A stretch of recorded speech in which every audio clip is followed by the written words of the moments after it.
Depuis samedi 8 juillet, le petit Émile, 2 ans et demi, reste introuvable.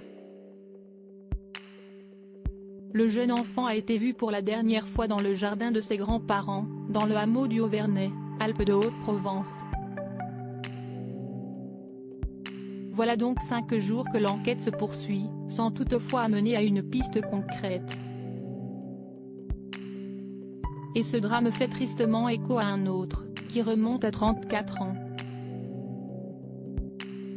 Comme le rapporte Le Parisien, ce jeudi 13 juillet, le 2 mai 1989, un autre bout de chou avait déjà disparu soudainement, dans le village de Ganagoby, en laissant seulement derrière lui ses vêtements.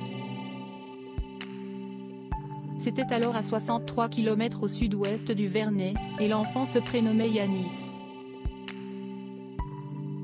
Il n'avait que 3 ans lorsqu'il a disparu alors qu'il jouait avec 3 de ses frères tout près de la maison de la famille. Plus d'une trentaine d'années plus tard, l'enfant n'a toujours pas été retrouvé par les enquêteurs.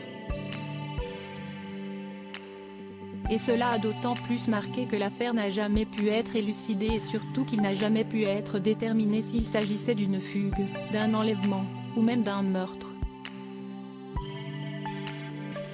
Comme le rapportent nos confrères, après le signalement de sa disparition, un important dispositif de recherche avait également été mis en place à Ganagoby pour tenter de retrouver le garçonnet, mais aussi dans les environs, sans résultat. Sylvie Belmont, la maire du village, s'est exprimée sur cette affaire en reconnaissant que c'était similaire à ce qu'il se passe au Vernay pour tenter de retrouver Émile. D'anciennes plaies qui s'ouvrent de nouveau. La femme politique, qui travaillait alors au secrétariat de la mairie lorsque Yanis a disparu, a expliqué qu'elle coordonnait les recherches avec les enquêteurs. Il y a eu la gendarmerie, les chiens, les pompiers, les militaires. Et beaucoup de bénévoles sur le coup. Des battues avaient été organisées, pendant 3 jours comme pour le petit Émile, et des volontaires avaient aidé à fouiller les environs, en vain.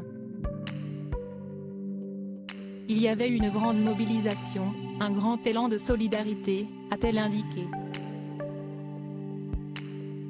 Malheureusement, la disparition actuelle de l'enfant de 2 ans et demi ravive des souvenirs pour les anciens habitants de Ganagoby, qui n'ont pas oublié la disparition du petit Yanis.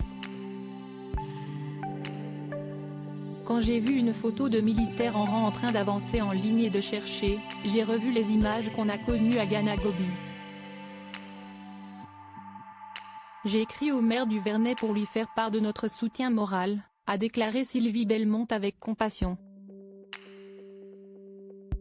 Article écrit avec la collaboration de 6 médias Crédit Photo, Capture Écran BFM TV.